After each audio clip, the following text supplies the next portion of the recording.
Hello mga tol. Ito si Kuya Long na may tutorial naman tayo tungkol sa pag-repair ng computer. Ito, tinanggalan natin yung CPU board, yung motherboard at saka yung power supply. Okay, paano natin i-check guys mga tol gamit yung multi-tester at saka yung mga karamihan ginagamit sa mga tutorial na paano i-check yung power supply at saka paano malaman na yung motherboard talaga ang problema. Okay, unang-una yung cord, yung yung AC.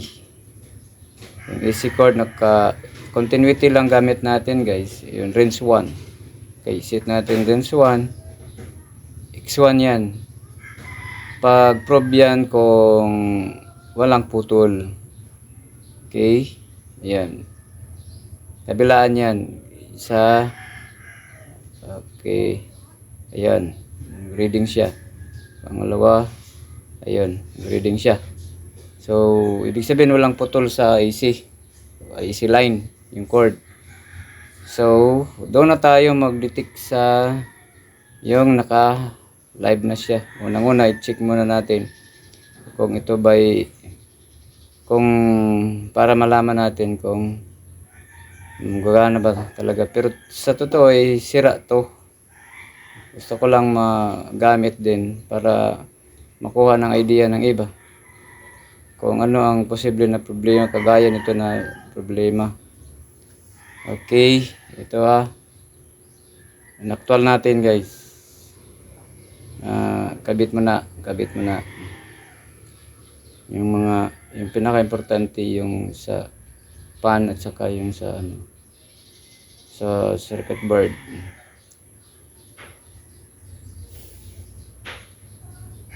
Okay guys, mga tol, tingnan natin. Actually medyo mahirap to, pero kung i-follow lang natin itong guide, madali lang, lalo na kung marunong ka magbasa ng multi-tester. Okay, ito i-plug natin para okay.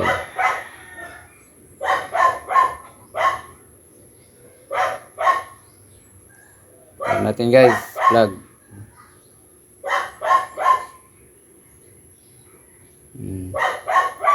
Yung screwdriver, yan ang gamitin natin para pang temporary pang sa power switch niya.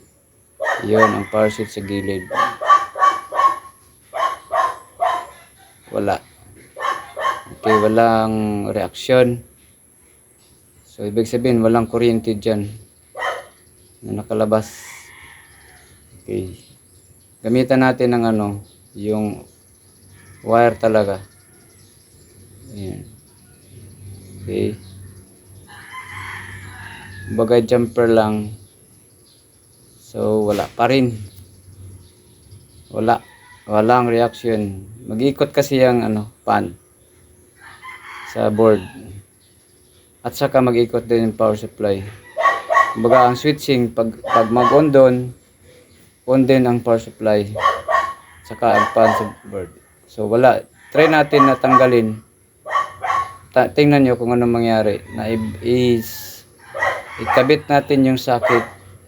Kung anong reaction niya. Kumbaga ikabit natin na naka-live.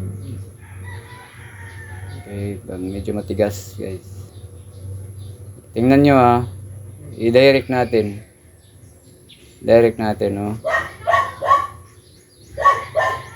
Ayan, okay, tingnan nyo guys Ayun. Mag-react siya pero mag-stop agad. Hindi magtuloy. So kailangan i-check natin ulitin natin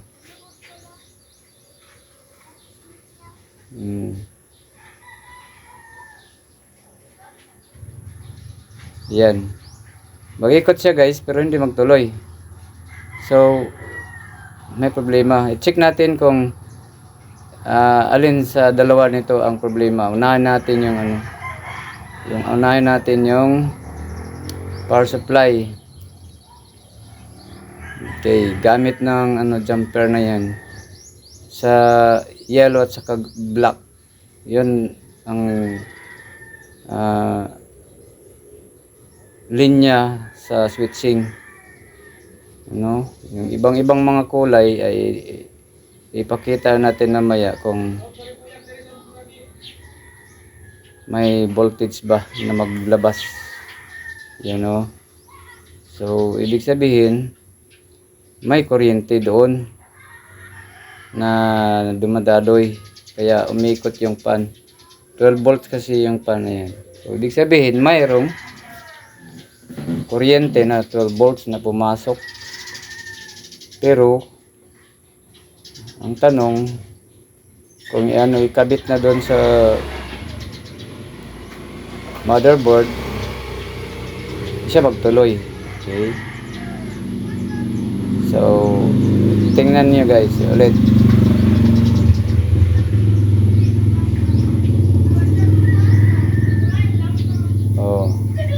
Hanggang doon lang, hindi siya magtuloy. Okay, many times na tinistingan natin, ganun pa rin. Kahit na-check na natin yung Okay, ulitin natin pag-connect yung jumper sa switching nya.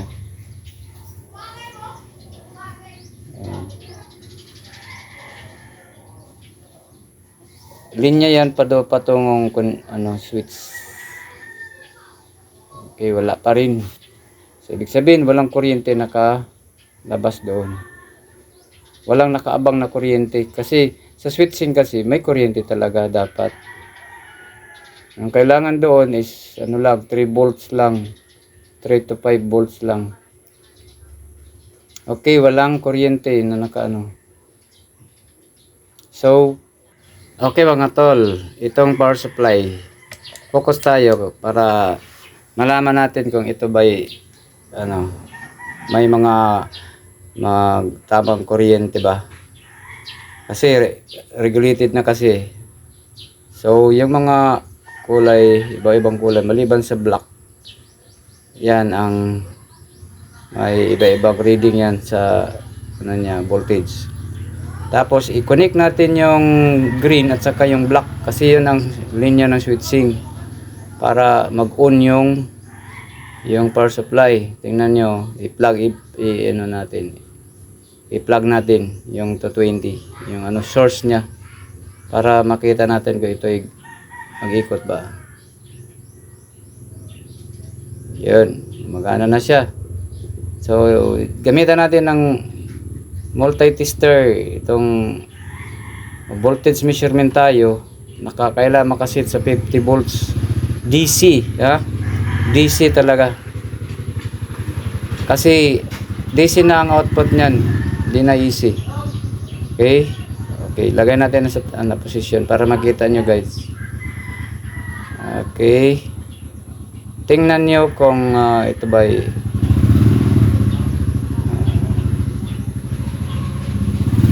okay. Yung black, nakaposisyon yung black sa kulay black rin na linya. Yun. Yung dilaw, yung yellow, 12 volts kasi yun. Malaki ang reading. Okay, baliktarin natin. Kailangan yung black na yun. Okay, taas ang reading, abot ng 12 volts. Yun. Okay, yung tatlo. Okay, so ibig sabihin may naglabas talaga. Good ang niya. Okay, sa ibang kulay mga maliliit na voltahe ang maglabas doon. Yun. So ibig sabihin good. So ang prime suspect natin guys, ito talaga, motherboard. Kasi ginamit na natin, check na natin to, mag-ikot siya. Tapos pag i-direct natin dito, i-connect natin sa niya, dito sa dito pag i-connect na natin dito sa socket niya, ayaw mag-ikot. So, ibig sabihin may problema dito.